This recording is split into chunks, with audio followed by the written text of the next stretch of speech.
Welcome to the Digital Empires podcast. I'm Shruti Pankthi, a digital product entrepreneur and content creator. I went from being a hobby blogger to building a 7-figure business in just 4 years using the power of digital products and content marketing. And I'm here to help you do the same. So let's get started. What is the mindset that you need to 10x your business? What is the mindset that you need to go from making $100,000 a year to $1 million a year and more? This is the exact question I faced at the end of 2022 when I had a year which I did relatively well, but I still wasn't where I really wanted to be. So in 2022, my business did about $125,000, and in 2023, we were able to do over 1.3 million. That is a 10x jump if you do the math. Now, there are two things that led to this particular result. One was figuring out the strategy that I needed to go from being a 6-figure entrepreneur to a 7-figure entrepreneur, and the other was the mindset that we needed. I've talked a lot about the strategy in my previous podcasts, so in this one I actually wanted to walk you through some of the key mindset shifts that I made in order to make this leap. Now, when it comes to our mindset, it is such a vague, generic term where we talk about so many things under the same umbrella. But what I understand this to be is that what is the type of person that I need to be, and what are the things that this person is going to do in order to get this particular result. So the first thing that I addressed was my fear of being seen. Now, I had started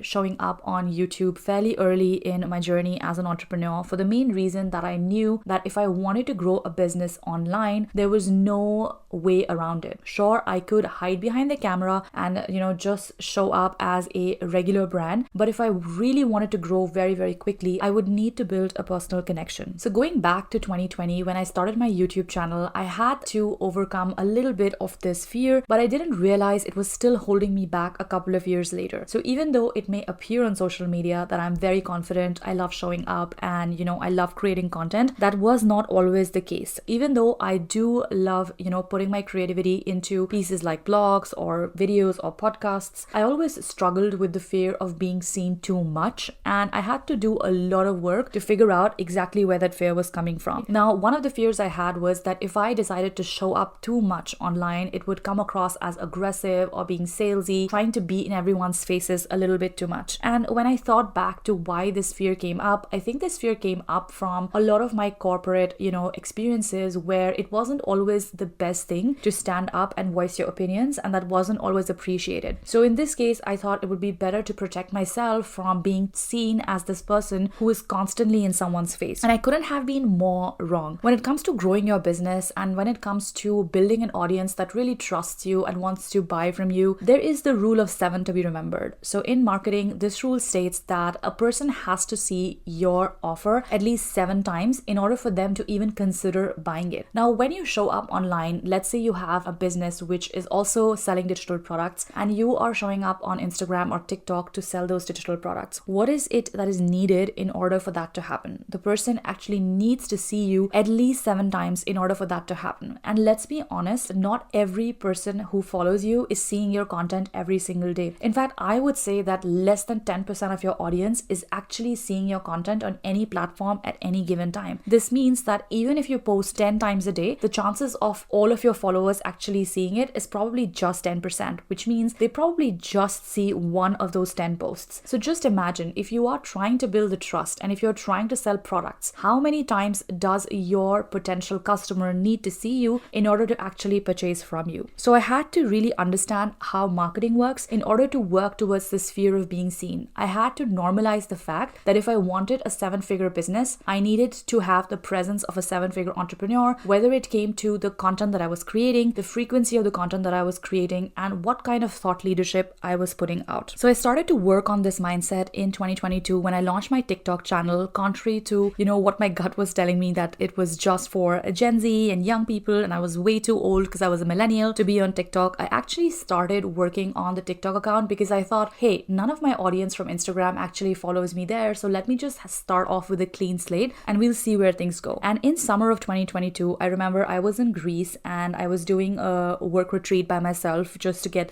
some creative juices flowing, and I posted a TikTok which went viral. And this TikTok was just something very, very basic that I was posting, as I was sitting in my balcony, just having had my lunch, and I had no idea that this would then open the floodgates of this mindset shift. And from there, I've been slowly working on making myself more comfortable with being visible. And this is one limiting belief that I think you need to master if you want to become a truly successful entrepreneur. Now, when it comes to identifying where this fear is coming from, it could be so many things. It could be your fear of taking up too much space. It could be your fear of being different, standing out, and not fitting in your existing group of friends and family. For me, this also stemmed from the fear of success, where I thought I had seen a lot of businesses and companies fail. Given that I have experience in leading startups, I had seen negative experiences from companies trying to grow too fast. So in my head, somewhere growing too fast was a bad thing. And I had to work through that mindset shift to really allow myself to actually grow fast and realize that it wasn't always a bad thing. It really depended on the type of business that was being built and the type of leadership or founder that was behind this business. Moving on to the mindset shift number 2 that I needed to 10x my business. This was about deciding to change from being a solopreneur to being a CEO. Now, I have nothing against wanting to become a solopreneur, and it's definitely a great place to be, especially in the first couple of years of your business. But I had to realize that if I wanted to have the business that had the scale that is required to have $1 million business, it was not possible for me to do it alone. Even if I did manage to do it alone, it would take me way longer to actually have that successful outcome. And the reason why I had to make this shift was that I knew from having,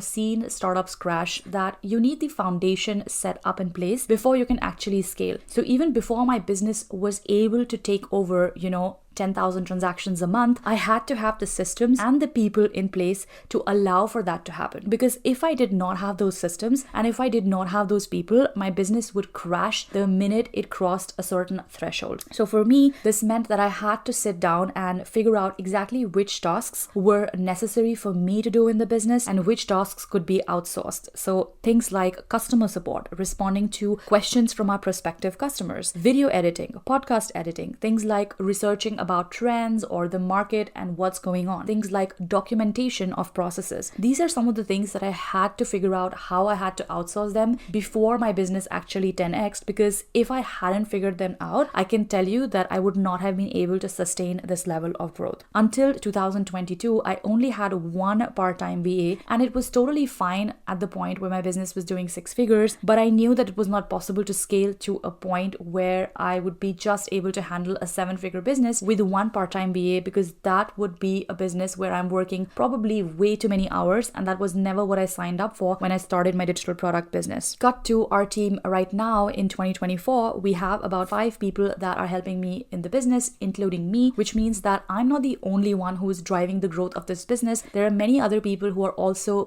helping me and supporting me every single day in this process. The third mindset shift, and one that I believe is the most important mindset shift to have, is to embody the person who has a 7-figure business. When I found out that your brain actually does not know the difference between perceived reality and actual reality, that's where manifestation and energetics and all these things started to come into place for me. So what habits does a 7-figure entrepreneur have? What does she do on a day-to-day basis? Some of the things that I thought about was that, okay, she works 4 hours a day. She regularly meditates. She has time to work on her health and on her diet. She works on her money mindset. She has friends who are also growing businesses and doing similar things in a similar industry. She has a team that supports her. She travels often without it being a challenge to her growing business. She has people to help her in her household chores. These are some of the things that I wrote down in order to understand where I wanted to go and who was the person that I was trying to become. So once I had written down these things that I felt was going to be the embodiment of the 7-figure entrepreneur, I simply started taking steps every single day to embody that person. So for example, if I was working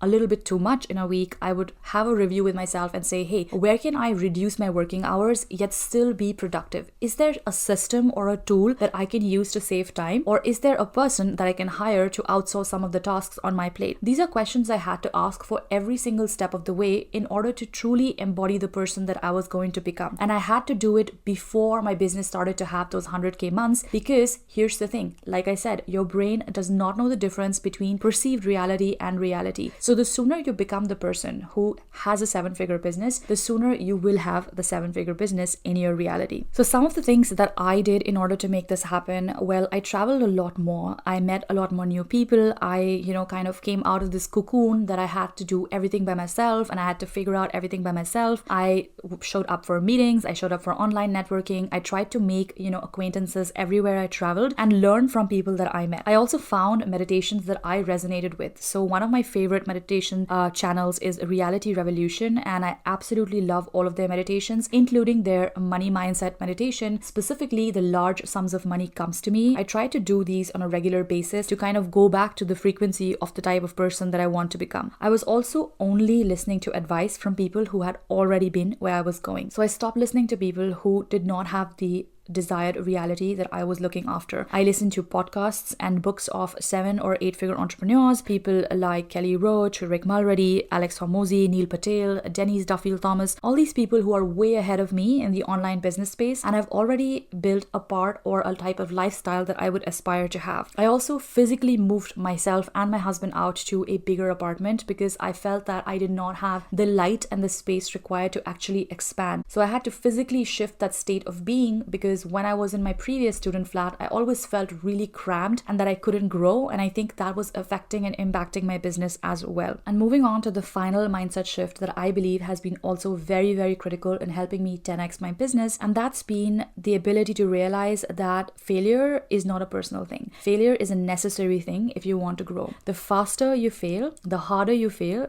the faster you're going to grow and succeed. So once I realized that I had to keep testing and launching things in order for me to understand what was working in the industry, I started to grow rapidly. So I did not take, product launches which failed as a personal failure. I tried to analyze them from a logical standpoint and understand, okay, what about this product launch failed? What about this product did my audience not want? Was it the price? Was it the visuals? Was it the information that I was sharing in this product? Once I started to not take these things personally and really just attach myself to the fact that I was trying my best every single day and I was going to keep testing until I found what worked, that is when things really rapidly started to change in my business. So I remember at some point I was probably launching like 1 new product a week. I was doing all sorts of tests, and to be honest, I still do these tests every single month. At any point in time, you are still learning. There has to be this mindset of wanting to learn and understand what is working and what is not working. So the minute you get complacent and say, okay, this is what works for me and I'm not going to make any effort to understand what I could be doing wrong, that's the minute you start stagnating and that's the minute you stop growing. So I had to learn how not to be attached to outcomes and actually be attached to the process and the journey of testing and learning. And once I started to really enjoy what Alex Hormozi likes to call the game of entrepreneurship, that is when I really started to see my results explode. Because at this point, nothing was a personal failure or a success. It was just about playing a game that I enjoyed and making sure that I was trying to be at the top of the game at each step. And one of the things you have to